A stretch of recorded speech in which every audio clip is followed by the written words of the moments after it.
Recentemente, eu dei uma entrevista sobre aquele caso da vítima do pequeno Henry, justamente após a prisão do casal, do executor aí, o Dr. Jairinho e sua mãe Monique.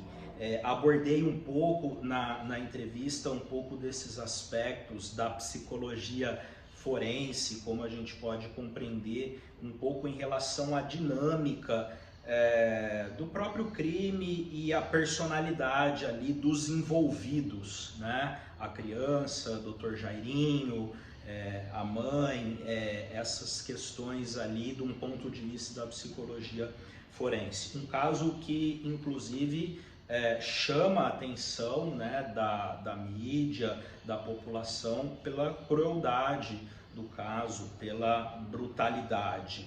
E hoje foi o depoimento da babá do caso, né, que foi feito na delegacia.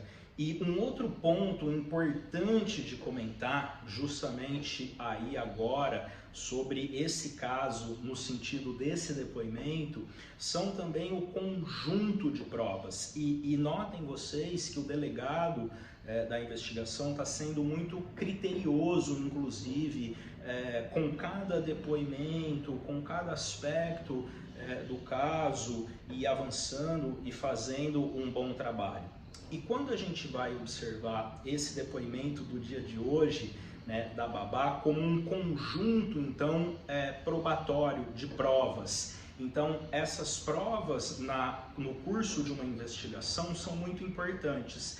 E essa é uma prova testemunhal. E aí tem um outro aspecto também importante de se dizer, até do ponto de vista da psicologia forense, que é a questão dessa testemunha, ou do gerenciamento, inclusive dessa testemunha. E aí a gente entra também num terreno muito delicado, né, se pensar um pouco em relação ao curso da investigação, que essa babá também ali nas mensagens recuperadas do aplicativo demonstrou que ela conhecia a questão da violência, e ela ainda fez o papel dela, né, no sentido daquilo que se espera de uma babá, de quem está cuidando, né, quer dizer, de denunciar. Ela avisou a mãe, ela se colocou, né, ela buscou uma alternativa ali também em relação àquelas violências, quando ela diz ali nas mensagens que vai tentar tirar o menino do ambiente de uma certa forma. Então ela cumpre ali, né, o seu papel, por assim dizer, né, daquilo que se espera de um cuidador.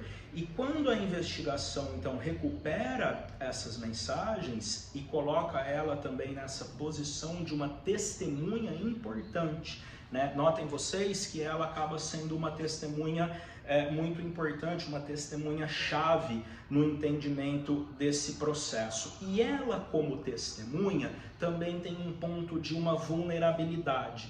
Então é importante também que a posição dela seja protegida pelo Estado, porque pode influenciar, né, quer dizer, no depoimento da testemunha, muitas vezes algumas questões dessa ordem, que é o que essa babá está implicada, de uma vulnerabilidade, porque ao mesmo tempo em que ela era funcionária e subordinada, né, nessa relação ali do próprio Dr. Jairinho e de pessoas ali envolvidas, influentes então naquela região, essa influência pode representar para essa testemunha uma certa ameaça. Por isso que ela precisa de uma proteção, para que isso não interfira no depoimento e no testemunho, para que ela possa então, né, fazer o papel de qualquer cidadão, que é denunciar uma violência e não ser ameaçado ou não sofrer as consequências disso.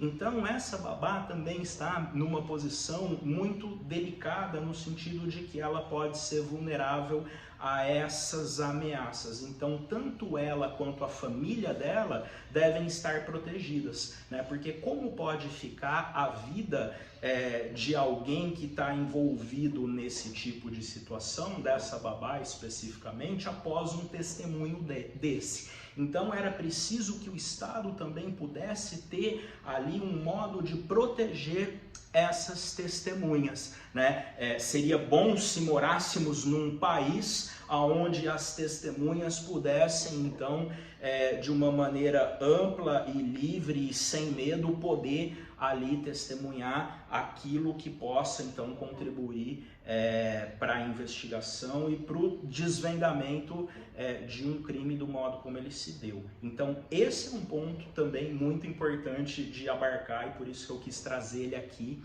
nessa análise para vocês. Muita gente pediu para eu falar um pouco mais do caso, para eu falar do depoimento da babá, e quem gostou, depois eu vou fazer outras análises aqui. Muito obrigado.